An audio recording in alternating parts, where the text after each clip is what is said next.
Oremos. Padre nuestro que está en el cielo, santo y glorificado, bendito sea su nombre, Señor. En esta hermosa mañana estamos muy agradecidos porque a pesar, Señor, de nuestra condición pecaminosa, usted sigue dándonos su gracia, Señor, y nos sigue ayudando para que podamos aquel día, Señor, que pronto viene, estar con usted. Señor, le pedimos que pueda bendecir a todo su pueblo, Señor, alrededor de todo el mundo, que pueda estar en sus corazones, Señor, y que los pueda ayudar para que se puedan despertar, Señor, y puedan conocer esta verdad bendita, Señor, y así poder también esperar su venida. Quédese con los que estamos aquí, Señor, y que usted pueda apresurar los pasos de los que todavía no están. Quédese con cada uno de los que nos están escuchando a través de internet, Señor, y que cada día y que cada hora siempre hagamos todo para su gloria y su honra. Todo esto lo pedimos en el bendito nombre de su Hijo amado, Cristo Jesús. Amén. Amén. Bueno, un buen sábado a cada uno de los que estamos aquí presentes y de los que están al otro lado de internet. La escuela sabática de esta semana es la lección número 11 y se titula Los apóstoles y la ley. ¿Qué dijeron los apóstoles acerca de la ley? Vamos a leer el versículo para memorizar, que dice: de manera que la ley a la verdad es santa y el mandamiento santo, justo y bueno. Está en Romanos 7:12. ¿Quién lo dijo? Pablo. El mismo Pablo que muchos tildan de que Pablo fue el que comprendió realmente lo que Cristo hizo en la cruz. Y él nos dice que de manera que la ley a la verdad es santa. ¿Por qué es santa? Porque el dador que la dio es santo. Y el mandamiento santo, justo y bueno. El mismo dador de los mandamientos es santo, es justo y es bueno. Con tanta evidencia, dice, de la validez permanente de la ley de Dios, ¿por qué tantos cristianos alegan en contra de esa idea? ¿Por qué? Bueno, tal vez ya es por intereses propios, ¿no? Por comodidad. Exactamente. Porque nos gusta hacer la religión a nuestra manera, a nuestro antojo, y las cosas que son, pues, tal vez más conflictivas, que exigen más, pues esas se dejan a un lado, ¿no? Para hacer la cosa más cómoda. Pero lo que está claro es que ¿dónde ordenó Moisés que se pusieran las tablas de la ley? En el arca. Dentro del arca. Y el arca es símbolo del trono de Dios. Lo que la semana pasada estábamos viendo también acerca del arca del pacto. Por lo tanto, eso quiere decir que la ley es sinónimo del carácter de Dios, exactamente, del reino de Dios mismo. Es Él, es mismo, es su ley. Y si Él dice que no cambia, que no muda, exactamente, pues entonces no se puede quitar esa ley. Es como decir que tenemos un Dios variante, que un día dice una cosa y el otro día dice otra. Y no es así. Exactamente. Entonces, ¿alguien me puede ver el chat? El chat.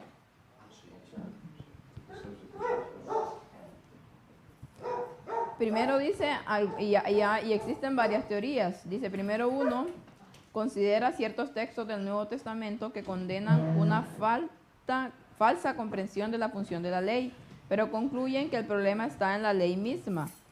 Como resultado, dicen que los 10 mandamientos no son obligatorios para los que están bajo el nuevo pacto.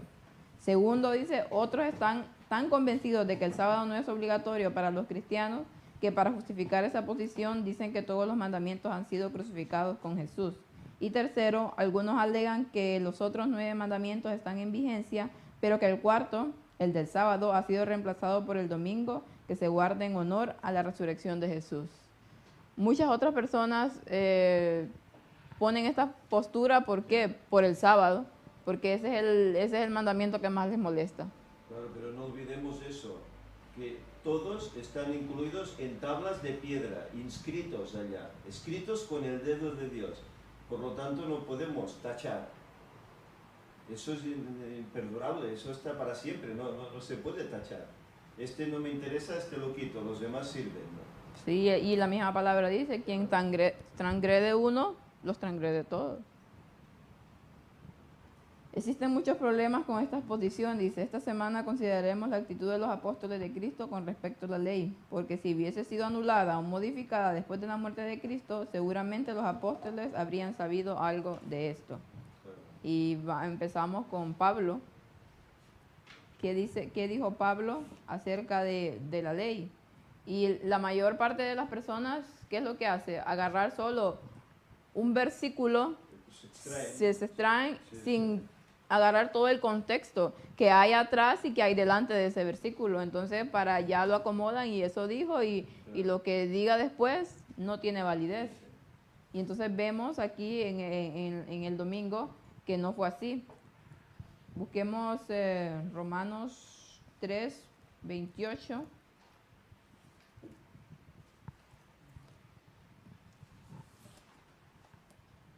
Romanos 3, 28. ¿Alguien me lo puede leer? Concluimos pues que el hombre es justificado por fe sin las obras de la ley.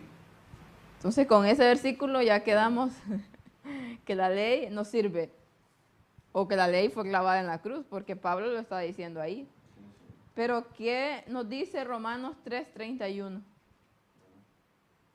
Ese es el cierre, ¿no? Exactamente. Luego, por la fe invalidamos la ley, en ninguna manera, sino que confirmamos la ley. Exactamente. Porque en un lugar parece que diga que la ley ya no sirve, en el otro dice ¿no? Que confirmamos por medio de la fe la ley. Claro. Y hay, aquí hay un texto de Elena White en el comentario bíblico acerca de esto. Dice, hablando del Romanos 3:31, dice, el evangelio de las buenas nuevas no debía ser interpretado como algo que permite que los hombres vivan en continua rebelión contra Dios, transgrediendo su ley justa y santa. Si la ley no fuese eliminada, él no hubiera dicho que era justa y santa y que era buena para nosotros. Los que pretenden entender la Escritura, ¿por qué no pueden ver que el requisito de Dios bajo la gracia es exactamente el mismo que impuso en el Edén, perfecta obediencia a su ley? En el juicio de Dios preguntará a los que dicen ser cristianos, ¿por qué afirmasteis creer en mi Hijo, pero continuaste transgrediendo mi ley? ¿Quién exigió de esto de vuestras manos, hollar mis reglas de justicia? Ciertamente el obedecer es mejor que los sacrificios y prestar atención que la grosura de los carneros. El Evangelio del Nuevo Testamento dice, no es la norma del Antiguo Testamento, rebajada para llegar hasta el pecador y salvarlo de sus pecados. Dios pide obediencia a todos sus súbditos, obediencia completa a todos sus mandamientos. Ahora, como siempre, demanda perfecta justicia como el único título para llegar al cielo. Sin obediencia, obviamente no hay cielo. Claro. También tenemos Gálatas 3:24. De manera que la ley ha sido nuestro ayo para elevarnos a Cristo a fin de que fuésemos justificados por la fe. Ayo no sé qué quiere decir. Nuestro apoyo es como un bastón, digamos, como una guía. Leamos Gálatas, más atrás, Gálatas 3:21. Luego la ley es contraria a las promesas de Dios en ninguna manera, porque si la ley dada pudiera vivificar, la justicia fuera verdaderamente por la ley. Aquí, ¿qué nos está dando a entender Pablo en estos versículos? Eso podría ser o sea, la ley no puede vivificar, podría ser una excusa de los que no quieren la ley en sus vidas. Pero de hecho es la razón por la cual la ley debe estar. Porque el hecho de que la ley no vivifique, realmente ese hecho mismo no es contrario a las promesas de Dios. Así es. Porque la misma Biblia lo dice. Entonces ya entendemos que la ley no vivifica. Lo que hace la ley es mostrarnos el pecado, y cuando nos muestra lo que es pecado, ¿qué hacemos? Oramos a Dios para recibir su gracia. Vemos la necesidad de esa gracia. Ese es el juego de los tres, ¿no? Ley, pecado, gracia. Y gracia. Si no entendemos para qué sirve la ley, no podemos recibir la gracia. que Dios nos da gratis, sí. Por fe somos justificados, sí. Pero si no entendemos la necesidad de esa gracia, no la podemos entender si no aplicamos la ley para distinguir el pecado. Si no distinguimos el pecado, no nos vemos pecadores, por lo tanto, tampoco vamos a demandar esa gracia. Exacto. Que no le damos la importancia, quizás, luego. Si no hay ley, pues no hay pecado. Si no hay pecado, no hay transgresión de la ley. Y si ese pecado no está, entonces no necesitamos del Salvador. Por eso, que si la justicia fuera solo por la ley, dejaríamos de banda a Cristo y al final se convertiría en idolatría de unas tablas. Y eso no es. Exactamente. Son los dos. Es Cristo quien las da. La ley y el evangelio están unidas, no pueden ir desligadas. Y aquí hay algo interesante que habla de Nahuay acerca del layo y acerca de estos versículos. Dice, la ley no tiene poder para perdonar al transgresor, lo que decía, pero señala a Cristo Jesús, quien le dice, tomaré tu pecado y lo llevaré yo mismo, si me aceptas como tu sustituto y tu fiador. Sé de nuevo leal y yo te impartiré mi justicia. La suya, no la de las tablas. No la de la suya, exactamente. Y aquí nos dice, ¿cuál es el ayo? Se me pregunta acerca de la ley en Gálatas, dice ella, ¿cuál es el ayo para llevarnos a Cristo? Respondo, ambas, la ley ceremonial y el código moral de los 10 mandamientos. Cristo, dice, era el fundamento de todo el sistema judío. La muerte de Abel fue la consecuencia de que Caín rechazara el plan de Dios en la escuela de la obediencia para ser salvado por la sangre de Jesucristo, simbolizada por las ofrendas ceremoniales que los señalaban. Y Caín no aceptó el derramamiento de sangre que simbolizaba la sangre de Cristo que debía ser derramada por el mundo. Toda esta ceremonia fue preparada por Dios y Cristo se convirtió en el fundamento del todo el sistema. Este es el comienzo de la obra de la ley, como el ayo que induce a los pecaminosos seres humanos a contemplar a Cristo. Nos está poniendo en sintonía las dos, tanto la ley ceremonial que señalaba a Cristo, como la ley moral que lo mismo hace. Recordemos que la semana pasada hablaba de la transgresión que hubo después de presentar las tablas de la ley al pueblo, ese reconocido como viejo pacto. Pues Elena White recuerda que ese viejo pacto Dios permite que pase lo que pase después con lo del becerro, para que también ellos se giren y miren a los sacrificios, que eso que ella hacía, llevar precisamente a Cristo. Entonces, es lo mismo que ha dicho ahora Elena White, ¿no? Que las dos leyes llevan a Cristo.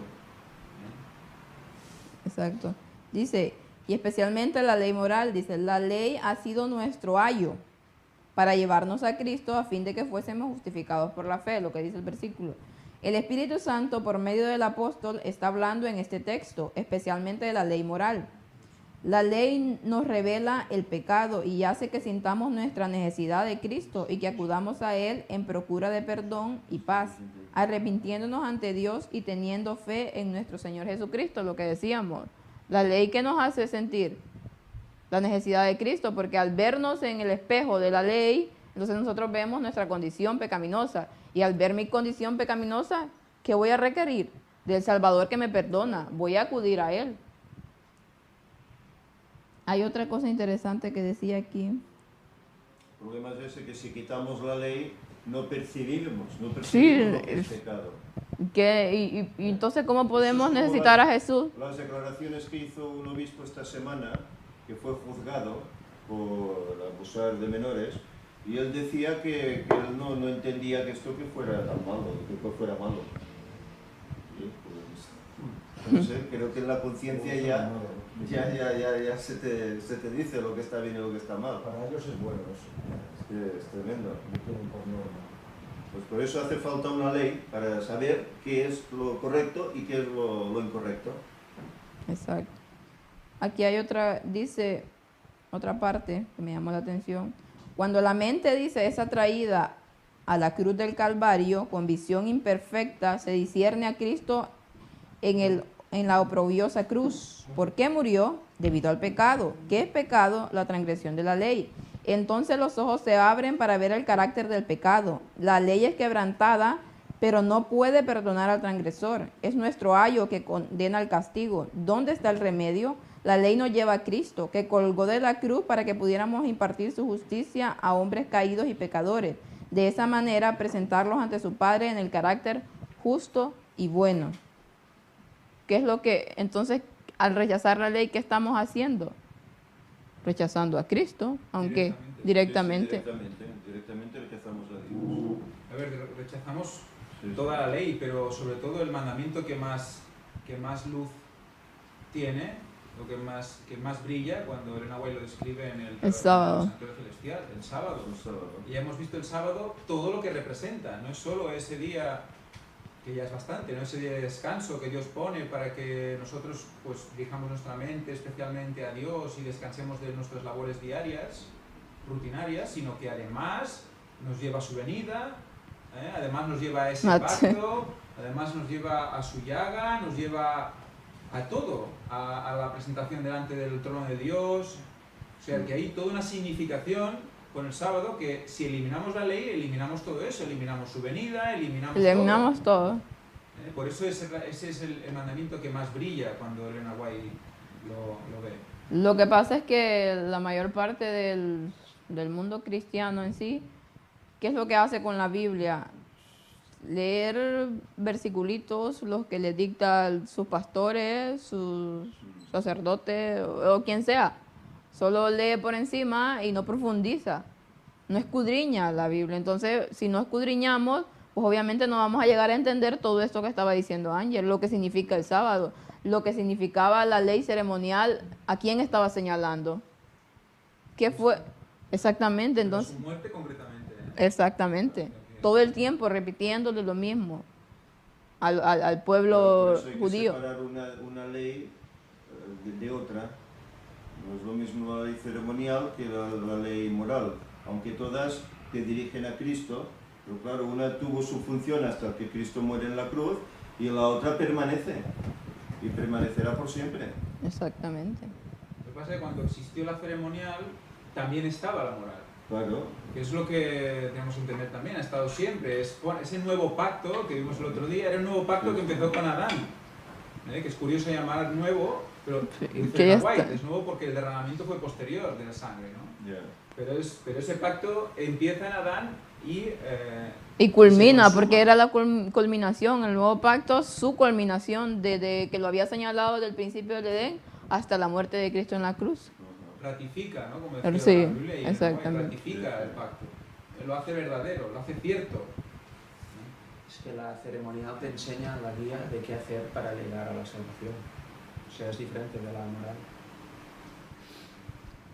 Dice Nos aquí, enseña el santuario, que la ceremonial, sin la ceremonial no podemos llegar a la verdad del santuario. Claro. Si negamos el Antiguo Testamento y lo obviamos o pasamos de él porque Cristo parece que no está, pues en realidad está en toda la Biblia, pues entonces no llegamos a entender el santuario celestial, ni por qué se hizo el santuario terrenal, que era copia del celestial, ni por qué ahora está haciendo el justo investigador a partir de 1844. Todo eso tampoco lo entendemos si olvidamos la ley ceremonial. Lo que está claro es que ahora no está vigente, porque Cristo vino.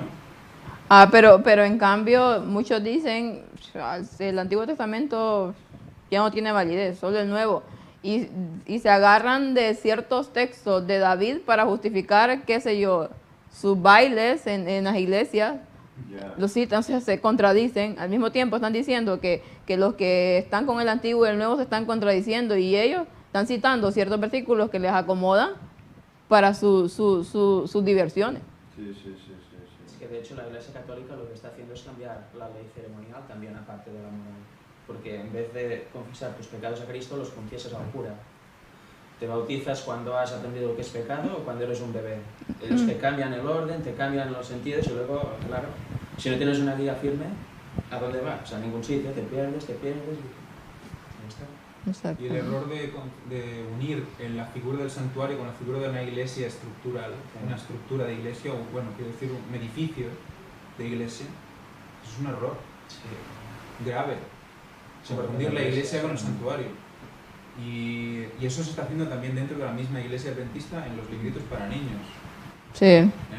Y eso es, bueno, yo creo que es grave, que un niño ya asocie santuario con iglesia, porque es lo que está haciendo la Iglesia Católica y lo que va a querer hacer con el tercer templo, que todos sean allí, reunión de todas las naciones, y no es ese el significado del santuario. Además, cuando había activa expiación, entonces no tenía que haber nadie allí cuando se hacía la expiación. No, es cierto, muchas veces, bueno, ese concepto ahora en la iglesia se está confundiendo mucho, porque cuando yo di clases a la clase de menores en la iglesia, niños de 10 a 14 años, y en todas las guías siempre venía ese concepto, relacionar el santuario con iglesia, decían lugar santo, lugar santísimo, decían que era el púlpito. Entonces son cosas muy distintas, muy diferentes, porque en la sinagoga, ¿dónde se leía la Torá o dónde se leía la Biblia? No estábamos en el mismo santuario, en el lugar santo, en el lugar santísimo, era aparte. Y en la Iglesia Católica están sacrificando a Cristo También, cada domingo. En ese altar, que se supone que es similar al Santísimo, porque eso sí que parece ser como una similitud, ¿no? Incluso un poco más elevado, igual que estaba el Santísimo en el santuario. Y allí te dan a comer el cuerpo de Cristo constantemente, o sea que venga a sacrificarlo, venga a sacrificarlo. O sea, están ahí haciendo una similitud de los sacrificios continuamente, negando a Cristo, el mismo Cristo que se supone que están adorando. Y además son altares que debajo la gran mayoría tienen un hueso o varios de gente muerta. O sea que en realidad están adorando muertos, que es precisamente lo que no es Dios, el Dios de los vivos, no el Dios de los muertos, porque nada sabe. Se entierran obispos, o huesos sueltos. Y bueno, siempre están debajo de cada altar, creo que hay uno, quizá en algunas no, pero en la gran mayoría de iglesias católicas hay esto, aparte de catacumbas y un montón de tumbas por todos lados. Pues sí, porque ya nosotros por lo menos ya sabemos a quién están adorando. A los santos, entre comillas. Quién es su Dios. Dice aquí, la esperanza del cristiano no está en la ley, sino en Jesús, quien no solamente guardó la ley, sino también permite que los creyentes compartan su justicia gracias al poder milagroso de Dios. El cristiano puede ahora observar la ley de Dios con libertad de conciencia, porque Cristo quitó la condenación de la ley. La gracia de Cristo no nos libera de ella, sino más bien nos impulsa a obedecerla, porque lo que Cristo, ¿qué fue lo que hizo en la cruz? Quitar la condenación de la ley, no la ley misma. Además obedeciéndola todo el rato. Obedeciéndola, exactamente. Era un requisito para poder ser una ofrenda apta para Dios, eso, tenía que ser sin mancha, sin pecado. Entonces fue obedeciéndola durante su vida terrenal y al final, ¿qué es lo que hizo? Que todo el castigo recayera sobre él. Tenía que restaurar lo que perdió Adán para que luego nosotros pudiéramos seguir, entre comillas, como si nunca se hubiera pecado. Así es. Vamos a la parte del lunes con Pedro y la ley. ¿Qué nos dice Pedro acerca de la ley? Dice aquí que busquemos Hechos 9 al 14. Hechos 10. Sí, Hechos 10, 9 al 14, cuando habla de la visión que se le presenta. Sí, donde dice que... Al día siguiente, mientras ellos iban por el camino y se acercaban a la ciudad, Pedro subió a la azotea para orar cerca de la hora sexta. Y tuvo gran hambre y quiso comer, pero mientras le preparaban algo, le sobrevino un éxtasis. Y vio el cielo abierto y que descendía algo semejante a un lienzo, que atado de las 4 puntas era bajado a la tierra, en el cual había de todos los cuadrúpedos, terrestres y reptiles y aves del cielo. Y le vino una voz: levántate, Pedro, mata y come. Entonces Pedro dijo: Señor, no, porque ninguna cosa común o inmunda he comido jamás. Este es un texto interesante también, porque mucha gente lo aprovecha de decir: mira, si Dios permite que podemos comer de todo. Pero no es el significado espiritual. Pero incluso hay Pedro, como nos dice aquí en la lección, hay Pedro que él estaba realmente haciendo lo que aún creía que estaba vigente.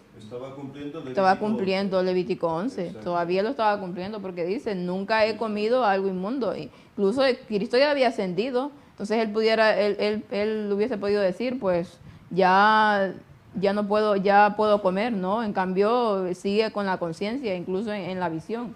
Y ya vemos a qué se refería también esta visión, que muchos lo tildan porque puedo comer lo que quiera. Yo creo que se refiere a que tiene que ir a todo el mundo a predicarse. Exactamente, eso es lo que dice más adelante. Sí, la misma Biblia del libro, sí. Y una página, luego exacto. Dice, mira, esto se refiere a esto. Tiene el llamado de Cornelio después de esta visión. Exactamente, y es donde lo dice. Pero pasa, él tenía esas ideas preconcebidas de que solo los judíos tenían derecho a la eternidad y no los gentiles. Sí, de hecho, Y Pablo esto le- fue para sacudirle, Pedro, que también los demás tienen derecho, que no solo los judíos. incluso Pablo en Gálatas reprende a Pedro por su doble juego a veces, Sí, con sí. unos, luego con... Exactamente. Sí. Ahí lo que dice aquí, Pedro recibió su visión varios años después de la ascensión de Cristo, por lo que la predicación de los discípulos, miles de judíos ya habían aceptado a Jesús como el Mesías. No hay nada en el registro bíblico que sugiera instrucciones en el sentido de rechazar la ley. El incidente del Hechos 10 demuestra claramente que los primeros cristianos se identificaran plenamente con sus raíces judías, lo que estábamos diciendo. Claro. Y después nos manda a que comparemos Primera de Pedro 2.9 y Éxodo 19.6. Primera de Pedro 2.9 que habla de que somos un real sacerdocio, nación santa. Y Éxodo 19.6 lo mismo. Dice O sea, exactamente lo mismo. lo que estaba haciendo Pedro era citar que el Antiguo Testamento. Estaba citando unas palabras que ya Cristo les había Y con dicho. el contexto de la entrega posterior No, de la ley. exactamente, ahí. Este- Sí, porque después viene Éxodo 20, que es la ley. Entonces, Es que casi todo el Nuevo Testamento se basa en el Antiguo, porque ellos se empapaban del Antiguo, es lo único que tenían. O sea que tenían que hablar por fuerza haciendo referencia a aquello. eso es lo que estaba tratando de decir. Dice, cuando Pedro se refirió a sus oyentes como un real sacerdocio, nación santa, habrán recordado la historia de cuando se le dio la ley en el Sinaí. Como herederos de Israel debían cumplir los términos del pacto que estaba implícito en la ley de Dios. Así pues, de recordar al pueblo su situación, Pedro los insta a llevar sus vidas justas. También advierte a su audiencia sobre los falsos maestros que promovían el evangelio libre de la ley. Hablando después Apocalipsis habla de los nicolaitas, que son los que pervertían la ley de Dios, ¿en qué? En la gracia de Dios en libertinaje. Sí, sí. Y de ahí tenemos a quién, a Juan y la ley, otro de los discípulos, y se dice que fue uno de los discípulos más cercanos a Jesús. Se le llamaba el discípulo amado. Juan 15, pero hay un versículo especialmente para que no leamos todo. Juan 15 del 1 al 11, pero los versículos 10, 11 y 2, 10, 11, bueno, y el 12 también. Dice, si guardáis mis mandamientos, permaneceréis en mi amor, como también yo he guardado los mandamientos de mi Padre y permanezco en su amor. Dice aquí que esas palabras Cristo las citó cuando ya estaba al fin de su ministerio. Exacto. Si él hubiese cambiado la ley, ¿qué hubiera dicho ahí?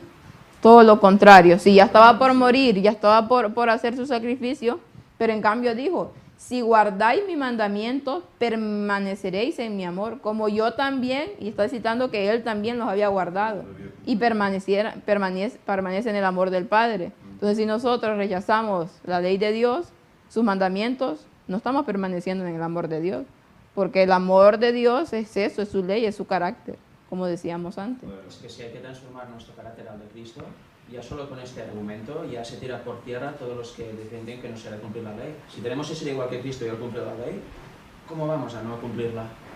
Es imposible, es que no tiene ninguna lógica. Y también el 12 nos dice, y después ya nos dice, este es mi mandamiento, que os améis unos a otros como yo os he amado. Y ya estuvimos hablando semanas posteriores acerca de qué significaba el supuesto nuevo mandamiento. También está Primera de Juan 2, del 3 al 6, que también nos viene hablando de lo mismo. Y faltando el vino, la madre de Jesús le dijo, no tienen vino. Primera de Juan 2, del 3 al 6. Sí, Primera de Juan 2 o 3 al 6. Y no, Estava llegint l'Evangeli de Joan. Sí, que... És la carta. la primera epístola. Sí, léelo. Sí, del 3 al 6. En esto sabemos que nosotros lo conocemos, si guardamos sus mandamientos. El que dice, yo lo conozco, pero no guardo sus mandamientos, el tal es mentiroso y la verdad no está en él. Pero el que guarda su palabra, en ese verdaderamente el amor de Dios se ha perfeccionado. Por esto sabemos que estamos en él. El que dice que permanece en él debe andar como él anduvo. ¿Qué nos está haciendo ahí Juan? confirmándonos una vez más acerca de la ley. Y pues yo no sé por dónde se guardan estos versículos, los que se dicen que no, que el Antiguo Testamento y que la ley de Dios ya está abolida.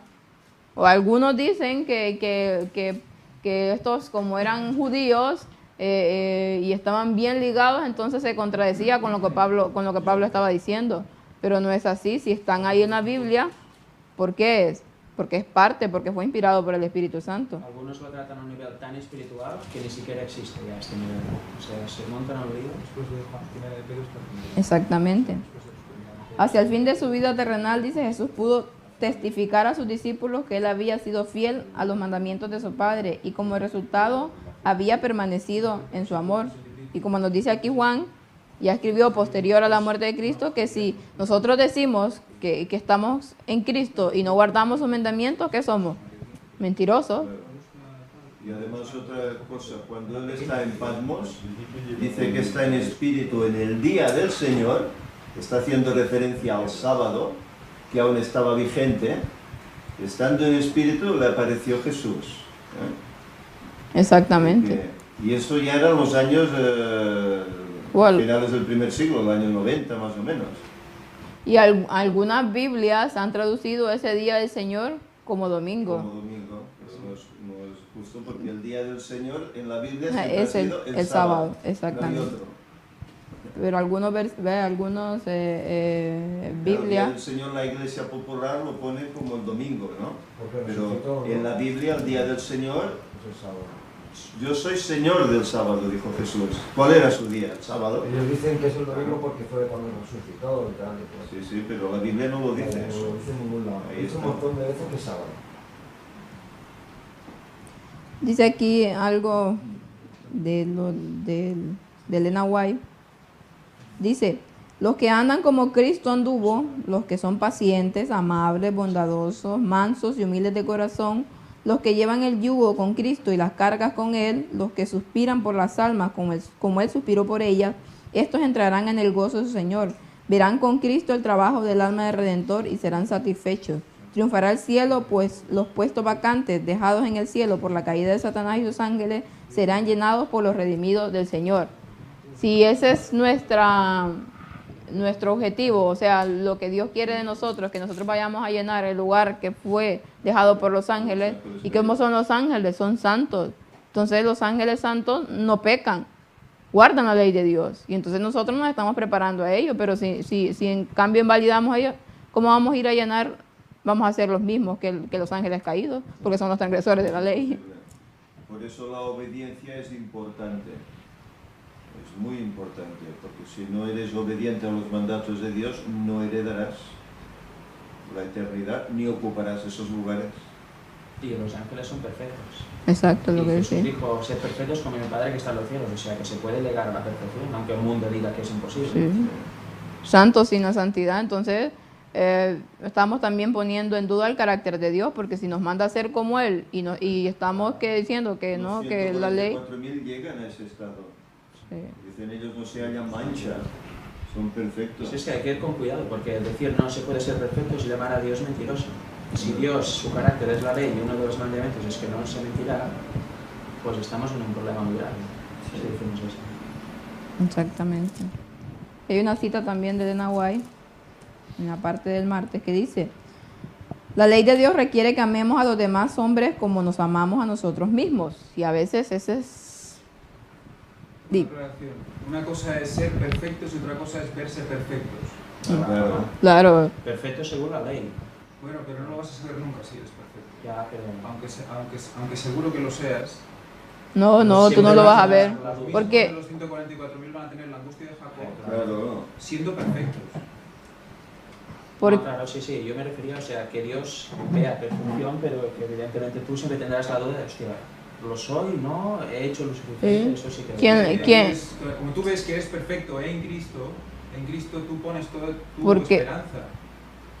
Entonces tú haces todo lo posible para eso, pero evidentemente el que trabaja en ti es el Espíritu Santo. Entonces llegarás a un punto, si Dios quiere, en el que estarás en perfección. Pero tú, como más cerca, estarás muy cerca de Cristo, Más te lejos verás de- muy imperfecto. Muy imperfecto, aunque seas exacto. perfecto. Porque al momento de acercarnos más a Cristo, vemos su carácter más limpio y más puro. Entonces nos vemos a nosotros mismos, vemos nuestra vida pasada e incluso nuestra vida presente y decimos, estamos totalmente contrarios. Es que cuanto más perfecto vayas llegando a ser, más pecado Más pecado te ves. Porque vas viendo... Más pecador te verás. porque- Eso es humildad. Eso es que hace falta alguien que te limpie, alguien que te socorra, porque por ti mismo no puedes. Esta es la perfección. No, y también como al final los 144.000, aunque Claro. no pequen, serán corruptibles aún, aunque no pecarán porque está escrito, por eso creo que también se ven lejos y lejos y pasan esa angustia. Se ven nada comparado con lo que es Cristo. Y como están tan cerca de Él, Sí, sí, esa angustia pues es algo cada que vez es raro, ¿eh? Es Sí, como sí, una... es sí, otro constante, reflejo. sí, sí, Es otro reflejo de la constante. angustia de Jacob. Sí, sí. Esa Exacto. contradicción aparente, que de hecho con la lógica de Dios no es contradicción, pero a nivel humano es una contradicción aparente. Porque y cuanto más nos acercamos a Dios, más vemos el horrendo costo del pecado, las horrendas consecuencias, porque mientras más vamos caminando, más vamos viendo el sacrificio de Cristo. Entonces más nos vamos condenando porque por culpa de nuestro pecado, Cristo murió en la cruz. Y somos más sensibles a Él, ¿eh? Sí, Totalmente. Mucha gente, bueno, yo lo he experimentado, vas notando como ciertas cosas que antes no te afectaban, ahora te afectan muchísimo más. Y sí, han pasado 3 años, no han pasado 15 años, ni 20 años, no, es que cuando era joven, no. Incluso conceptos, cosas que escuchas, músicas que a veces escuchas, palabras, tonos, todo te parece como que no tendría que ser así, ¿no? Sí, Cosas que comías antes y que a veces vuelves a comer y aunque sean permitidas, dices, pues quizás no me conviene y no sabes por qué exactamente, ¿no? Y parece que te sientes como raro y dices, no puede ser, ¿qué me está pasando? Y es simplemente eso, que tienes que seguir el camino hacia adelante, no ceder hacia atrás. Hay Sí. una línea marcada Es por Dios cierto. para cada uno. Hay cosas muy pequeñas que tal vez antes no las veías como malas, pero que ahora, a medida que se va conociendo más de la palabra de Dios, entonces vas viendo que eso no te acerca a Dios, porque no es santidad lo cual requiere de Dios. Entonces, obviamente, por muy pequeña que sea la situación que estés pasando, ya hay como una espinita o una piedrita en el zapato que te va molestando. ¿Por qué? Porque el Espíritu Santo te está induciendo a que seas santo. Entonces, con las cosas más pequeñas, obviamente que no vas a sentir que no está bien. Como decía, a veces a mí me pasa cosas que hace tiempo no hacía porque Dios me ha ido, pero de repente vuelvo a hacer alguna cosa y ya me siento pésimamente mal. Y a veces no solamente es que bueno, no lo tenía que hacer, pero no, me duele. ¿Por qué? Porque el sacrificio que Dios hizo, lo que ha estado haciendo en mi vida, para que volvamos a estar cayendo en lo mismo, debería de dolernos. Y debería de dolernos porque realmente Cristo hizo y está haciendo un gran sacrificio por nosotros.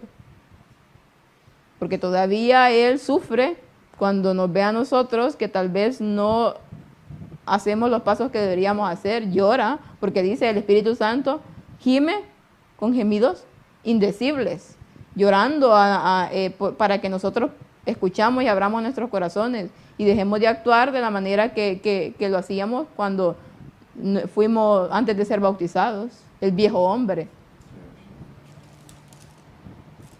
Todo pasa, siempre estudiando las lecciones este trimestre, entiendes que el cambio de una persona pasa por entender que es pecador. Exacto.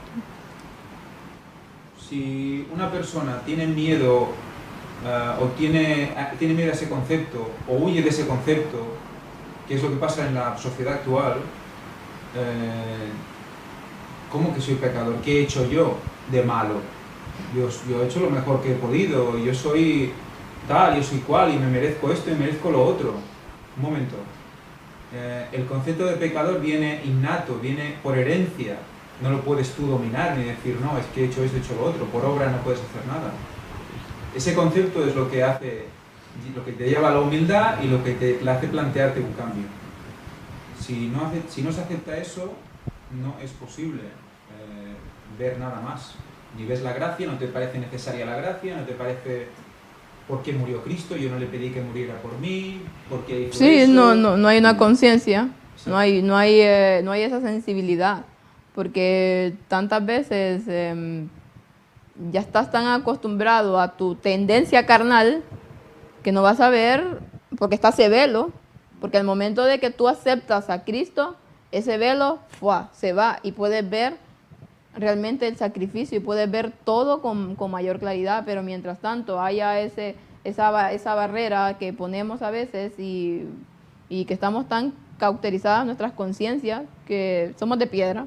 Que tenemos tendencia como nuestro padre adoptivo Satanás, si lo tenemos de nacimiento, tenemos tendencia a desplegar su carácter. ¿Por qué yo tengo que hacer? ¿Por qué me tengo que humillar? ¿Por qué Cristo vino si yo no lo pedí?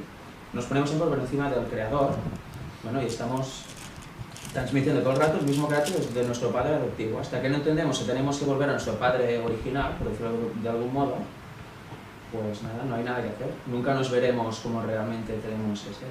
Pones en marcha el engaño o la imitación, que es tu propia ley. Tu propia ley. O sea, O tu verdad relativa. bueno, que al final son leyes que tú te vas poniendo porque la vida tuya te ha ido poniendo unas experiencias y sobre eso pones tus leyes. Eso como podemos ver es una imitación de la realidad. ¿Y por qué? Porque el hombre necesita leyes. Al final, si no es por uno o por el otro, cumples unas leyes y sigues unas leyes. Todos los que dicen que son libres y no cumplen ninguna ley, cumplen su propia ley. Y si cumplen su propia ley, cumplen la ley de Satanás. Es así de sencillo. Así de simple. Eso, se tiene que llegar a esa conclusión. Que la gente dice, no, es que yo no creo en nada. Mentira. Mentira. ¿Crees? Tú crees que te vas a levantar por la mañana, que vas a llegar al trabajo, incluso que vas a cobrar a final de mes. Tienes fe de cobrar a final de mes. Si no, ya no te levantas ni vas a trabajar, te quedas en casa y te estiras allí. Siempre nos mueve algo de fe. Nos mueve el creer en algo. Sí. Exacto. La creen en el dinero, creen en el trabajo, creen en su hijo, en su mujer, en su padre, en su madre. Pero creen en algo. Siempre está la imitación. La mejor forma que Satanás tiene de engañarnos, y esto lo decía un pastor, es mediante la fe. Ya sea que tenga fe en ti, fe en esto, fe en lo otro, esa es la mejor forma de engañar. Nadie en este mundo vive sin fe. Nadie, por lo que tú estabas diciendo. Todos, cada uno de nosotros, de los que creen en esto, los que no creen en nada, aunque no crean, tienen esa fe. Y una ley. Y esa ley, exactamente. Tienen una fe y una ley. Entonces, que es todo el rato imitar la realidad, imitar lo que Dios ha puesto como lo que se debe hacer. Mi ley y fe en qué? En el sacrificio de mi único Hijo Jesucristo. Sí, es que Dios pone un listón de moralidad y nosotros ponemos otro listón en nuestro cuerpo que quizá es mucho más abajo, mucho más arriba, lo que sea, pero siempre nuestro listón. ¿Con quién comparas si no? ¿Con qué comparas para saber bien y mal? No puedes comparar con nada, con tu propia ley. Entonces tú eres lo bueno con lo que debes comparar.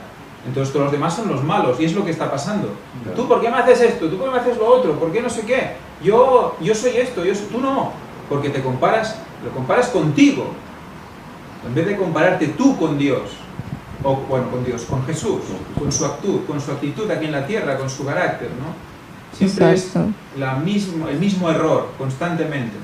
Es que una de las frases que más nos ayudan a autoengañarnos es yo pienso, porque en realidad no pensamos nada. Pensamos gracias a la influencia de o bien Satanás o bien el Espíritu Santo, una de dos, pero yo pienso es una de las frases más mal dichas de la historia, porque no pensamos nada por nosotros mismos. Los pensamientos son provocados por algo que no depende de nosotros, y si es del lado oscuro ya sabemos lo que pasa, ¿no? Que nos hace creer que son nuestros propios sentimientos, nuestros propios pensamientos, y que seguimos que somos dioses en definitiva, somos dioses creadores.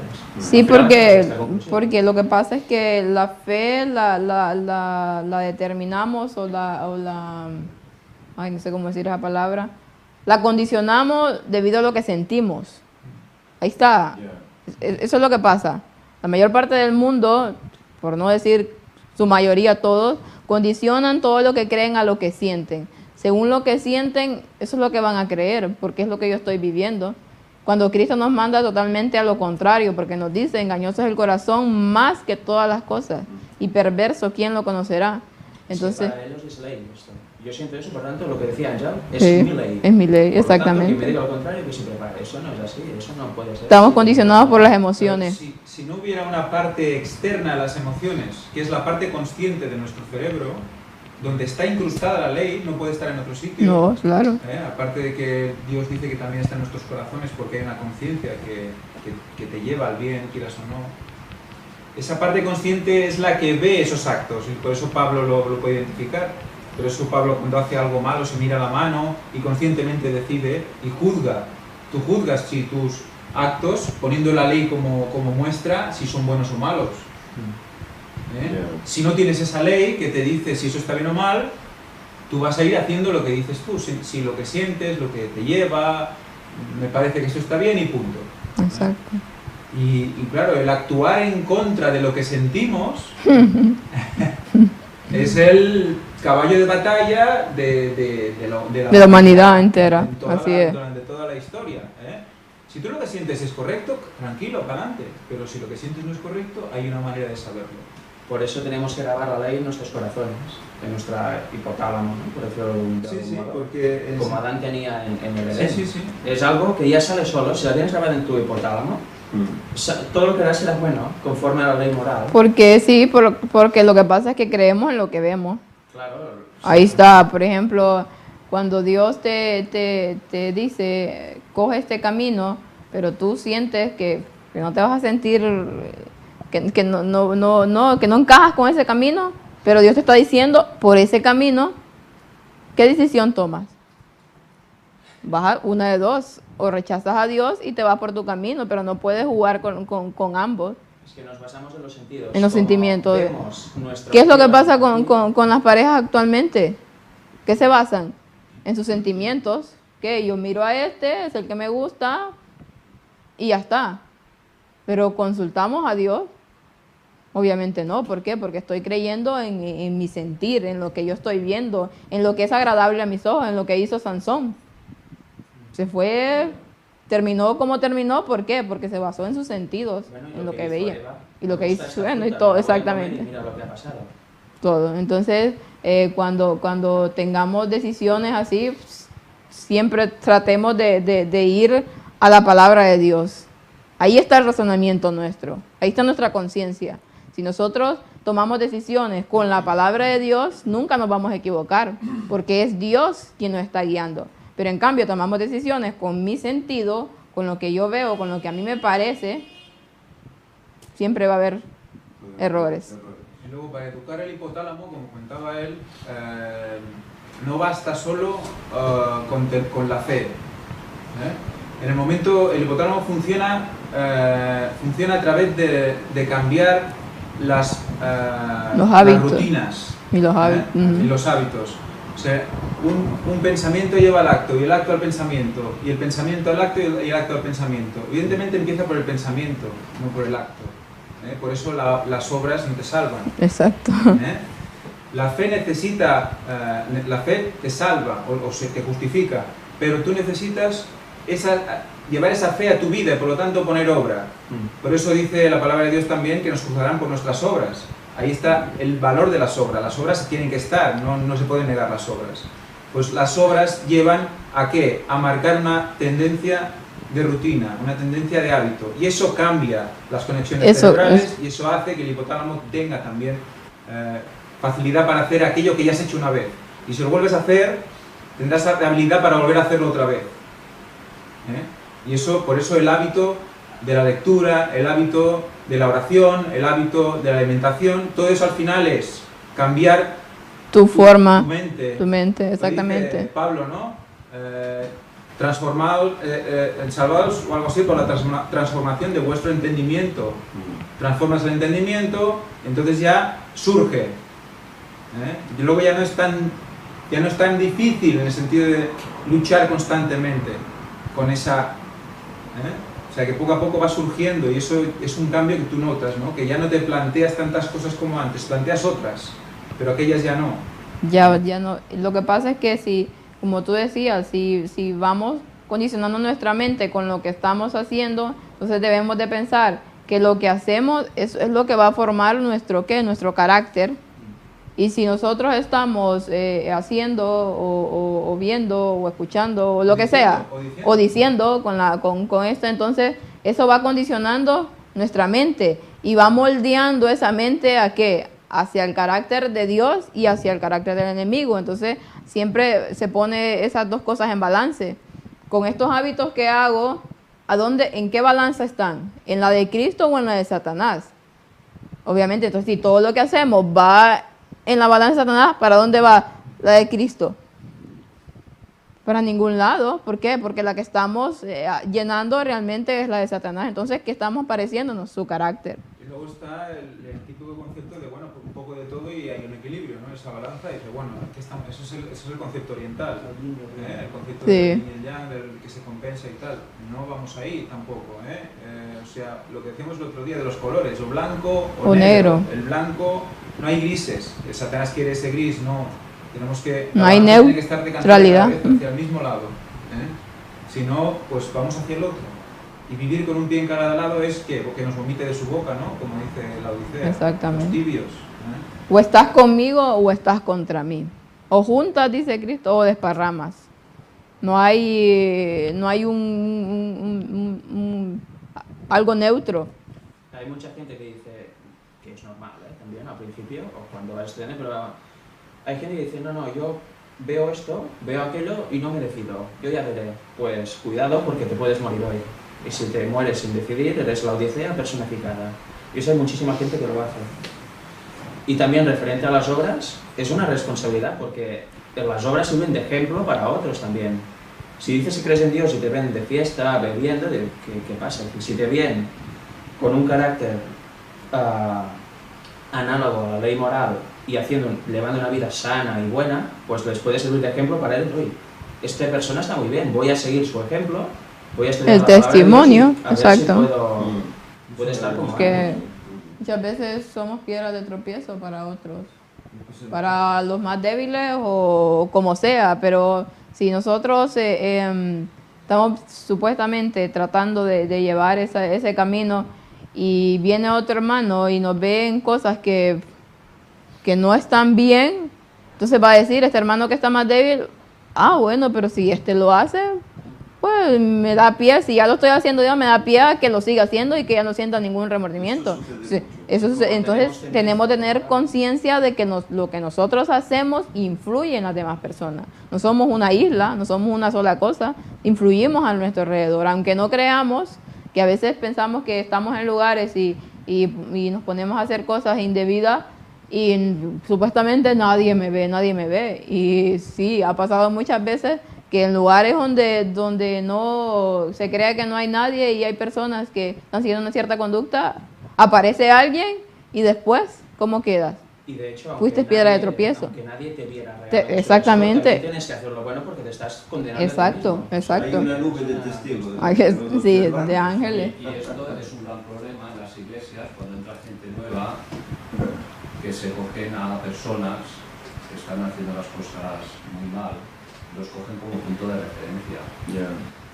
Entonces, claro, eso se va generalizando de una forma que, bueno, de un poco de aquí, entre los ataques del enemigo, filtraciones y todo, pues realmente eso te caracteriza. Exactamente, todos deberíamos llevar a la gente a Cristo, en vez de no dejar que nos miren a nosotros. Sí que tenemos que ser un ejemplo, pero un ejemplo mudo, en el sentido de que sea Cristo quien vean. Sí, ellos ven a Cristo, pero tú no les dices, hola, soy Cristo. Sí, no. Tú haces tu acto y vas haciendo, no te das cuenta y estás evangelizando siendo tú mismo. Sí, porque la gente va diciendo, realmente Cristo puede hacer algo en mí. Cuando tú les hablas de llevarlos a Cristo, realmente, si ellos cogen el concepto de que tienen que ver a Cristo, pueden llegar a ver a alguien, como dice él, en una iglesia, que haga lo que no es correcto, pero pueden discernir que no es correcto y mirar a Cristo.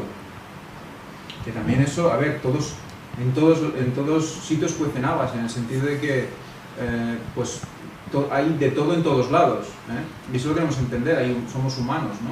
Sí, es que eso es peligroso. Pues tenemos que ir a la ley y al testimonio. Lo Claro, tenemos aquí. no podemos mirar a alguien por muy Exacto. predicador que Terrenal de sea, nadie. por muy director de Sí, escuela sí, sabática que sea, Nada.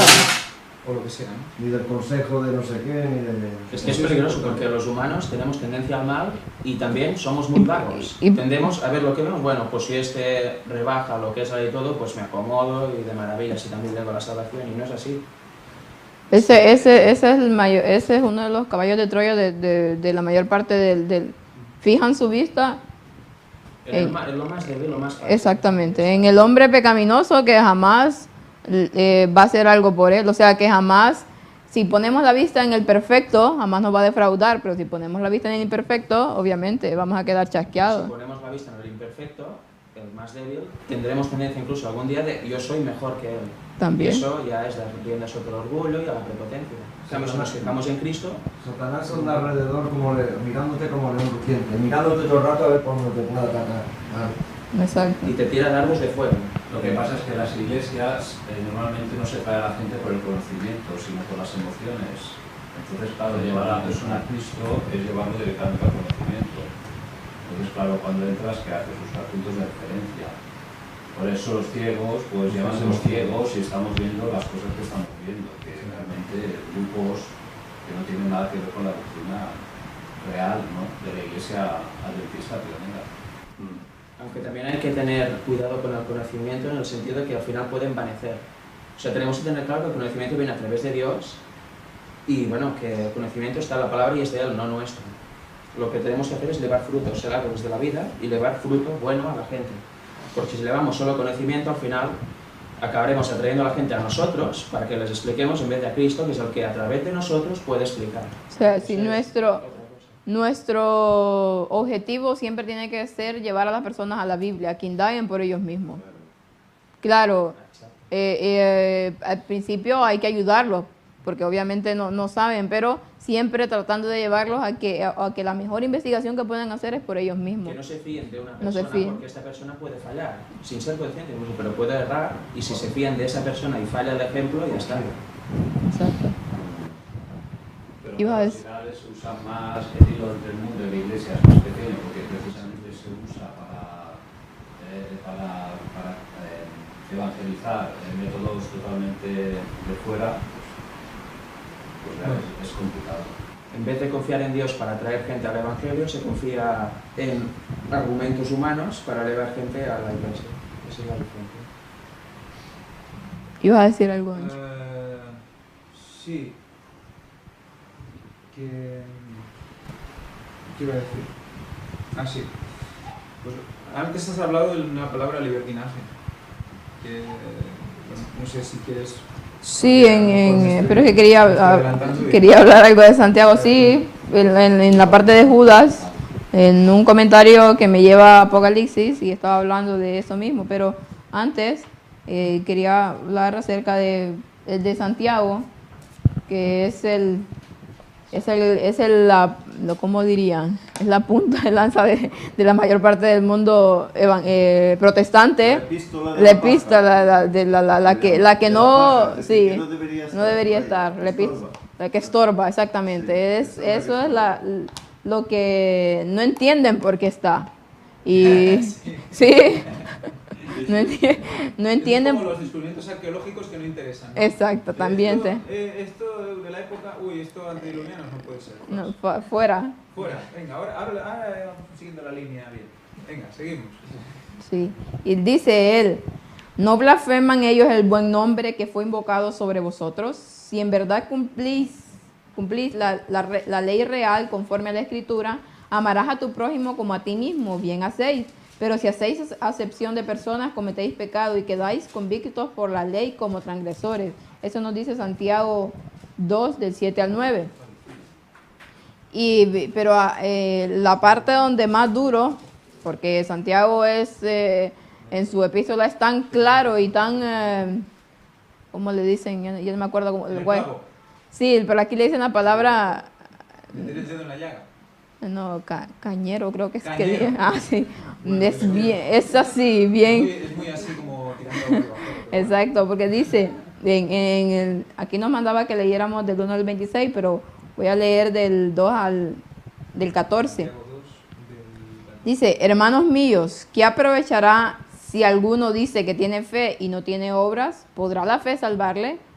Y si el hermano o la hermana están desnudos y tienen necesidad de mantenimiento de cada día, y alguno de vosotros le dice, id en paz y calentados y saciados, pero no les da lo que necesitan para el cuerpo, ¿de qué aprovecharán? Así también la fe, si no tiene obras, es muerta en sí misma. Pero alguno dirá, tú tienes fe y yo tengo obras. Muéstrame tu fe sin tus obras y yo te mostraré mi fe por mis obras. Tú crees que hay un Dios, bien haces. Es que también los demonios creen y tiemblan. Mas, ¿querés saber, oh hombre vano, que la fe sin obra es muerta? ¿No fue justificado por las obras Abraham, nuestro padre, cuando ofreció a su hijo Isaac sobre el altar? ¿No ves que la fe actuó con sus obras y que la fe fue perfeccionada por las obras? Y se cumplió la escritura que dice, Abraham creyó y le fue imputado por su justicia y fue llamado amigo de Dios. Vosotros veis, pues, que el hombre es justificado por las obras y no solamente por la fe. Y asimismo, dice Rahab la ramera, no fue justificada por las obras cuando recibió a los mensajeros y los envió por otro camino, porque como el cuerpo sin el espíritu está muerta, así la fe sin las obras es muerta. Santiago es claro. Una cosa va ligada a la otra, porque una cosa es una consecuencia de la otra. Si nosotros decimos que somos, que tenemos fe, pero ¿tenemos fe en qué? Si supuestamente tenemos fe y estamos haciendo todo lo contrario con nuestra forma de actuar, entonces no es mentira. Tenemos fe en nosotros mismos, pero no fe en Cristo. Es como pensar que comer vegetarianamente es bueno y luego hartarse a carne. Es que no tiene ninguna lógica. No tienen nada. Aquí dice en el comentario bíblico algo interesante. Dice, su propósito de Cristo era reconciliar las prerrogativas de la justicia y la misericordia y que cada uno quedara separada de su dignidad y sin embargo unidas. Su misericordia no era debilidad, sino un terrible poder para castigar el pecado porque es pecado, y sin embargo un poder para traer hacia él el amor de la humanidad. La justicia puede perdonar mediante Cristo sin sacrificar una jota de su excelsa santidad. La justicia y la misericordia se mantuvieron separadas, opuestas la una a la otra, separadas por un ancho abismo. Cuando Cristo aún no había muerto en la cruz, no se había cumplido todavía totalmente el plan de salvación. Entonces estaba, dice, separada la justicia y la misericordia. Después dice, el Señor nuestro Redentor revistió su divinidad con humanidad y forjó a favor del hombre un carácter que era sin mancha ni tacha. Plantó su cruz a mitad del camino entre el cielo y la tierra y la convirtió en el objeto de atracción que se extendía en ambas direcciones, uniendo la justicia y la misericordia a través del abismo. La justicia se trasladó desde su elevado trono y con todos los ejércitos del cielo se aproximó a la cruz. Allí vio a uno igual a Dios, llevando el castigo de toda injusticia y todo pecado. La justicia se inclinó con reverencia ante la cruz, con perfecta satisfacción, diciendo, es suficiente. Recordemos el deseo de todas las gentes que eso de que dice que baja a la tierra fue literal. Se presentó Dios Padre con los ángeles al lado de la cruz. Al lado de la cruz, ahí lo estaba diciendo, sí. Dice que plantó su cruz en la mitad del camino, entre el cielo, me acordé a las conferencias, entre el cielo y la tierra. Sí. Ahí estaba plantada la cruz, porque estaba uniendo las dos nuevamente. Lo que se había separado en el momento del Edén, Él lo estaba volviendo a unir con ese sacrificio, la justicia con la misericordia. Y estaba, ¿qué? Aboliendo, ¿qué? La condenación que traía por consecuencia el pecado en Él mismo, porque Él se hizo pecado. Entonces, lo que murió, ¿quién fue? La parte, el pecado, la parte carnal, la parte humana. Que fueron 4.000, ¿no? Y recordemos las manos extendidas. Tenía que ser muerte de cruz, de un lado Sí, al otro del santuario. exacto, Fuera un del santuario adentro. al lugar santísimo, y también la posición vertical, ¿no? Del cielo a la tierra. Cielo y tierra. Así es. Eso. Bueno, pasemos porque ya es tarde. Bueno, yo quería hacer mención de Ajá. Santiago 7 a 9, donde dice, en verdad cumplís la ley regia, dice mi Biblia. Y aquí en dice la real. suya dice la ley suprema. Y aquí dice la real. Aquí dice real. Pero regia es, no sé, es una palabra muy rígida, en el sentido de que no puedes inmutable, no puedes torcer, es regia, es esa ley. Cumplís la ley regia. O sea que, y luego es cuando dice también que si rompéis un mandamiento, lo rompéis todos, ¿no? Y cumplís todos. O sea que no me extraña que esto sea piedra de tropiezo para... Sí, claro, no interesa. No, claro. Estorba. Este libro es el que más estorba, ¿no? Dice, y lo dice acá, Pablo y Santiago tenían posturas opuestas, dicen, al respecto a la función de la ley. Y entonces, ¿por qué están ahí? Es que, sí, algo así, deben de ser los infiltrados. Pablo tenía un razonamiento más teológico, más difícil de comprender, por eso dice Pedro que los indoctos tuercen para su propia perdición. Para su propia ¿no? perdición, exactamente. Pero también aclara, porque al principio los textos que hemos leído parece que quiere decir una cosa contraria, pero no, luego lo que pasa reafirma. es que Pablo estaba dando que, Hay que leer, y hay que leer y hay que entender que Pablo ¿a quién le estaba dando el evangelio? A los gentiles. O sea, Pablo era una persona muy política, muy sutil, o sea, cuando estuvo en el, yo no me acuerdo dónde, ¿qué fue? Les predicó a quién, al Dios desconocido. Él jugaba mucho con la mentalidad de la gente para poder llevarlos sin que pusieran la barrera. Él mismo lo dice, ¿no? Me pongo al nivel Ahora de- sí, de soy Jerusalén, cuando soy griego, cuando soy pero nunca judío. sin seguir la ley para Exactamente. sobrevivir. Simplemente él llega a las personas de acuerdo con lo que conoce. Porque nosotros no le vamos a ir a presentar la ley o el plan de salvación a un musulmán igual que se lo vamos a presentar a un ateo o igual que se lo vamos a presentar a un budista. O son diferentes. Tenemos que conocer sus culturas para poder llegarles por el mejor lugar. Hay Y lo que ser hacía Pablo. enfático, no se puede entrar ahí, boom, destrozándolo todo. Porque Exactamente. así nunca se va a- Hay un pastor, no me acuerdo cuál es el nombre, que trabaja mucho es misionero alrededor de todo el mundo, pero va mucho a la India. Y dice, como ahí tantos dioses que hay, y a veces no sabían cómo entrarle, pero un día dice que el Espíritu Santo los iluminó y hizo unas reuniones en un pueblo y vinieron y les dieron unos folletos donde les decían: les queremos presentar a un Dios nuevo.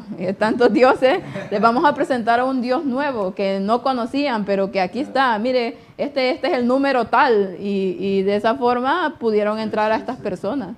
Pero es buscar, siempre ser creativo e inteligente a la hora de poder dar el evangelio. Y por último tenemos a Judas. No sé si algo ibas a decir, Ángel, porque ya... Bueno, no, yo creo que aquí hay un resumen, porque en el momento de que está la convicción de algunas denominaciones de que la gracia y nada más, Sí, que ahí... porque Dios te da, Salvo siempre su salvo. gracia, te da todo, y tú, ¿qué vas a hacer? Nada. Nada. Lo recibes ahí, flipas en colores, muy bien. Pero, lo que no entiendo es que, ¿cómo sin la ley reconocen la gracia de Dios? ¿Cómo la identifican? No sé. Porque, ¿cómo realmente se sienten pecadores si no están teniendo en cuenta la ley? Eso es una pregunta que, pues, la respuesta va por el tema sentimental y por el tema emocional. Por eso necesitan esas reuniones con tanta gente, tanta música, y por eso necesitan ese día para elevarse, según ellos, ¿no? Entonces, cuando tú quitas la ley y solo ves gracia, ¿qué tiendes? Al libertinaje. Como dice Apocalipsis El que yo había Sí, visto. sí, es así, realmente es esa... Y es contradictorio porque sin ley no tiene sentido que haya gracia. Porque va a haber gracia si no hay ley. Definamos libertinaje porque dice desenfreno en obras y en palabras, falta de respeto a la religión. Desenfreno en obras y en palabras. Sí, sí. Haces cosas, dices cosas sin control. Todo para, pues como que algo te sale de dentro y... ¿vale? Pero en ningún momento hay un control mental de lo que estás diciendo, es como totalmente emocional. ¿Qué pasa? Si tú no tienes la ley, no puedes reconocer la gracia de Dios tal como es. Y si no reconoces la gracia de Dios tal como es, no lo puedes amar. O no lo amas de la manera adecuada, porque ¿cómo vas a amar a alguien si no sabes exactamente por qué ha hecho todo lo que ha hecho? Si tú no reconoces que esa gracia es para salvarte del pecado, no entiendes realmente el sacrificio de Cristo y no amas realmente a Dios como debes hacerlo. Exacto. Y es un amor sentimental que se puede apagar de un día para el otro. En cambio, el amor por conocimiento, o sea, tú tienes la fe en que Él hizo lo que hizo, pero luego estudias su carácter y conoces más sobre Él. Cuando más conoces sobre Él, más pecador te ves, más ves la necesidad de la ley, más ves la necesidad de la gracia, más amas a Dios. Porque ves su tremenda misericordia por gracia hacia ti y hacia los que te rodean, ¿no? Así es. ¿Por qué? Y a veces me pregunto, yo podría estar en cualquier otro sitio, podría estar en cualquier otra denominación, podría estar haciendo el loco por ahí, entendiendo mal a Dios, podría estar haciéndolo, pero su misericordia me ha puesto aquí, y gloria a Dios por ello, porque no sé qué hubiera pasado en otra situación, ¿no? Y eso nos debe llenar de esperanza y transmitir esta esperanza a todos aquellos a los que vamos a hablar. No solo era eso. Sí. Te das cuenta de una necesidad de cambio de carácter brutal. Porque si no puedes pensar, quiero cambiar eso, pero en base a tu propio pensamiento, que en realidad no es tuyo. En cambio, si te basas en la ley moral, pues ves la necesidad de cambiar realmente y lo puedes explicar. Sí. Y aquí dice, citando a Judas, el comentario bíblico en Judas 4, dice Elena que el comentario de Apocalipsis 12, y cuando dice, pero tienes esto, que aborrecen las obras de los nicolaitas, los cuales también yo aborrezco. Aborrece que, dice aquí, ¿es nuestro el pecado de los nicolaitas convertir la gracia de Dios en libertinaje? Se enseña mucho ahora la doctrina que el Evangelio de Cristo ha sido anulado a la ley de Dios, que creyendo quedamos libertados de la necesidad de ser hacedores de la palabra. Pero esta es la doctrina de los nicolaitas, que Cristo condenó tan implacablemente. Es la misma, lo que pasa es que no nos movemos a estudiar más allá. Los nicolaitas que decían lo mismo, salvo siempre salvo, sea lo que haga, un engaño total. Entonces, ¿qué dice? Aborrezco. Sí, es que una de las razones por las que Cristo cumplió la ley es para dar un ejemplo en toda su vida para nosotros, para ver cómo se debe cumplir. Así es. No tiene sentido que sea abrogar, eso no tiene ninguna lógica. Y dice que se metían solapadamente. Así. O sea, que había infiltrados que metían estos datos, estas creencias, ¿no? Además los tacha de soñadores más adelante. O sea que cuántas veces soñadores nos dicen 40 cosas buenas y una mala. Wow. ¿Recordáis este último con la espada, con el tema de Ron Wyatt y los ángeles, etcétera? Pues que hay muchos seguidores de estos soñadores, ¿no?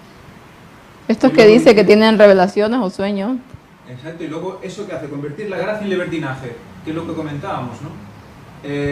Solo por esa sensación, por esos profetas extraños, falsos maestros, que escriben cosas, hay muchos ahora de tipo católico en internet, que la Virgen me ha dicho esto, Cristo me ha dicho esto, lo escriben y hay gente que ni lee, solo espera a que al día siguiente venga una revelación nueva y la leen. Y la leen. Y eso es su ley, aunque niegue la Biblia, en muchos casos. Exactamente. O sea que yo creo que... Y luego esto que nos lleva a entender otra cosa, el juicio. Fíjate, sin la ley no entendemos ni la gracia, ni el perdón, ni el pecado. No entendemos nada de la Biblia. Ni la misericordia y entendemos la justicia con la ley. El juicio. ¿Y qué encontró Ron? Pues mira, Sodoma, Egipto, el El arca, arca, todo todo. efectos de juicio. Es que sin la ley, lo único que vamos a entender, decir que es nuestra culpa, supuestamente ya fue pagada y por lo tanto yo puedo hacer lo que quiera porque cada vez que peque voy a ir a pedir perdón y ya está. Y así lo mismo, y todos los días eso. Lo único que entendemos es eso, que estamos libres de hacer lo que queramos en la vida. Pero no entendemos la Biblia. Y hay un día que la gracia va a terminar. Exacto. O sea que cuando Hay un- termines hay- y todavía estás en este plan de, bueno, peco, perdono, No, porque, y aparte que la mayor parte del mundo protestante cree en el rapto. ¿Y qué es esto? Tener una segunda oportunidad. Se acaba, viene Cristo y ya, y ahí tú puedes ya reflexionar. Haz lo que quieras ahorita, que ya en ese momento te va a tocar duro, pero vas a poder ser. y hay gente también cree que no vamos a estar aquí, o sea, no va a estar aquí Sí. nadie santo en las plagas. Sí, por eso es lo que estoy diciendo. Claro, te salvas, dices, joder, El rapto, que creen que vamos a ser raptados y que va a haber una segunda oportunidad aquí, pero aunque va a ser más difícil que los que fueron raptados, pero vas a tener, entonces ahorita tienes tiempo. Haz tu vida, haz lo que quieras con ella y ya, suficiente. También dice Santiago que estos conocen por instinto. Mm. Lo que decíamos. Esa... Ese. no, dice, "Tío, yo me emociono y yo sé que debo Sí, hacer sí, esto", esto. y pam, conocen por instinto, no entra la mente en el juego. instinto carnal.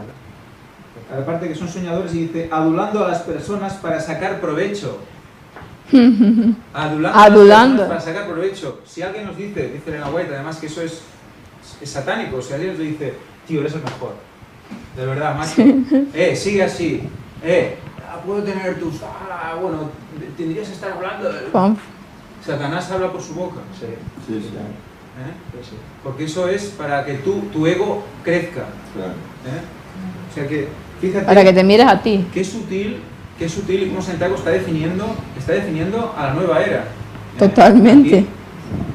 Y si dice que solapadamente, la nueva era, ¿de dónde viene también? De los fariseos. Todo viene de ahí. Exacto. Bueno, para terminar, vamos a ver la cita del viernes que nos dice: ¿por qué debían los apóstoles enseñar el arrepentimiento hacia Dios? Porque el pecador está en dificultades con el Padre. El pecador ha transgredido la ley, debe ver su pecado y arrepentirse. ¿Cuál es su siguiente tarea? Mira a Jesús, cuya sangre es lo único que puede limpiarlo de todo pecado. La fe en Cristo es necesaria porque no hay cualidad salvadora en la ley. La ley condena, pero no puede perdonar al transgresor. El pecador debe depender de los méritos de la sangre de Cristo. Que Él se tome de mi fortaleza, dice nuestro Salvador misericordioso, para que pueda hacer la paz conmigo, y Él hará paz conmigo. Nuestro Señor declaró que Él amará más a quien más ha perdonado, y que el pecador únicamente se sentirá que necesita el perdón si se ve como es, contaminado por el pecado, transgresor de la santa ley de Dios. El que tiene la más plena convicción de las sagradas demandas de la ley verá más claramente la enormidad de sus ofensas y se sentirá que se le ha perdonado mucho. La función de la ley. O sea, que también te lleva al perdón, al arrepentimiento y lo que más, yo personalmente, lo que sinceramente más me cuesta experimentar, y creo que es algo que hay mucha gente que siente, es el sentirse perdonado. Sí. Que eso es una falta de fe brutal. Porque si tú estás diciendo cómo funciona la gracia y tal y cual, le pides perdón y no crees que te perdona, realmente no crees que te perdona, nos dice, tú cree que te perdona y vete sintiendo que estás perdonado. Por eso murió Cristo, ¿no? Claro, entonces, si nosotros pedimos perdón y nos levantamos de la oración y nos quedamos con aquella cosa, ay, no sé qué, Satanás y seguimos sigue atacando. con la mala cara y con el no sé qué, debemos creer que somos perdonados. Por eso no vale solo el conocimiento, tampoco. Pero dice que, o sea, cuando oremos, que sintamos Como si que lo hemos hubiéramos subido. recibido, debemos actuar. Porque entonces no estamos haciendo válido el sacrificio de Cristo. ¿Murió para qué? Para perdonar ese La pecado. oración, ¿qué sustituye? Sustituye a ese sacrificio de los corderos también. También. Esa oración es ese incienso que sube en el santuario. Por lo tanto, ese perdón diario que hacían ellos mañana y tarde con el sacrificio, nosotros lo debemos hacer con la oración. Y debemos creer que eso es el antitipo de aquel tipo y que sirve, que funciona. Si no, ¿cómo vivimos? No tiene sentido. ¿Cómo vivimos? Hoy leí a Elena White en su vida que ella mostraba siempre alegría en los momentos de enojo, en los momentos de situación dura. Evidentemente pasó otras situaciones y lloró como todo el mundo, pero que siempre intentaba vivir esos momentos y que le surgía pues paz y alegría, ¿no? Y menciona un momento que van a hacer un paseo por el no sé qué, por el Golden Gate, en barco, y hay unas olas brutales. Sí. Y ella dice que en esos momentos vio la belleza de las olas, el agua que le salpicaba la cara, ¿no? Y dice, la paz de Cristo, dice el resumen, la paz de Cristo. Dice, no pensó en ningún momento que aquel barco volcaría, ni que estarían todos ahí muertos y no sé qué. No, pensó, mira, la ola se une con el cielo. Vio la perfección, ¿no? No sé. Era positiva. ¿Cómo? Pero claro, eso viene de dentro. Eso tú no dices, no, voy a ser positivo. No. Esa es la autoayuda. La autoayuda. La autoayuda o... No. Tú puedes hacerlo 1000 veces, pero si no lo vives de dentro, pues hacerlo 50.000 veces, acabarás haciendo igual. Sí, es lo mismo. Entonces, debemos de siempre tener en cuenta que la gracia, la ley, que toda la Biblia está unida por ese sacrificio en la cruz, que se debe de ser nuestro, como dice aquí, si vemos la cruz, vemos el sacrificio, vemos el perdón, a quien se le ha perdonado mucho, ¿qué va a ser? Más agradecido. Entonces, si nosotros realmente estamos constantemente viendo lo que somos, pidiendo el perdón a Dios y sintiendo que ese perdón es real, vamos a ser agradecidos, Señor, agradecidos con Él porque nos está perdonando a pesar de nuestra condición. Entonces, por eso dice, a quien se le ha perdonado más. Exactamente. El sacrificio sustitutorio, la palabra sustitutorio. Sí, no somos nosotros. Esa oración constantemente. Vamos a hacerlo válido, porque si no, no sirve. Sí, exactamente lo que se está haciendo en el cielo. Cuando viene Satanás, nos acusa ante el Padre, ante Dios, y dice, mira, tu hijo hace esto, hace esto, hace esto. ¿Quién se pone enfrente de nosotros? El sustituto. Y enseña que sus heridas, dice, por no lo veas a él, veme a mí. Entonces Dios ve al Hijo, Dios ve a Cristo, al sacrificio que hizo, y para eso es suficiente. Entonces se perdona. ¿Pero por qué? Porque no es a nosotros que nos está viendo, sino que es a Cristo. Pero si no aceptamos ese sacrificio, si no aceptamos ese perdón, nada puede hacer. Están apuntadas nuestras obras en el libro. O sea que por la ley vemos el pecado, y por el pecado, al reconocer el pecado, ¿qué miramos? A la cruz, y reconocemos los méritos de la sangre de Cristo. O sea, otra vez, la ley nos lleva ¿a qué? A los méritos de la sangre. Exacto. O sea, todo tiene ese punto de paso por la ley. Por lo tanto, si no cumplimos la ley, ¿qué hacemos? No amamos. Así de simple. El amor, si no hablan de la ley, no aman. No aman, exactamente, porque ¿cómo vas a amar a tu prójimo si le estás robando? Entonces, como la ley no existe, entonces le estás robando, le estás haciendo daño. Le robas con amor. Sí. O le estás mintiendo, o estás codiciando lo que tiene, o qué sé yo, todos los mandamientos ahí. Entonces, si tú dices que amas a tu amigo y le robas, le codicias lo que tiene, entonces no le estás amando, simplemente es un amor ficticio. Pero el rollo está en el tema del sábado. Yo creo que todo eso ellos dirán, no, pero si ya sé que no hay que comer y tal, y no hay que matar, no hay que tal, pero claro, cuando llegan al sábado, ese es el problema. Entonces, el sábado es la base, es la marca del pueblo de Dios. Eso es lo que es el eslabón que no terminan ellos de unir ahí con el sábado. Claro, por eso esa creencia en contra de la ley por el sábado. Por el sábado. Es por el sábado. Por un mandamiento se los cargan todos. Vimos que la llaga y el sábado estaban ligados. La llaga es la muestra de que Cristo es el Mesías. Lo vimos. Y el sábado es la señal de que el pueblo es el pueblo de Dios. Y es lo mismo. Bueno. Salve y llaga. Entonces terminamos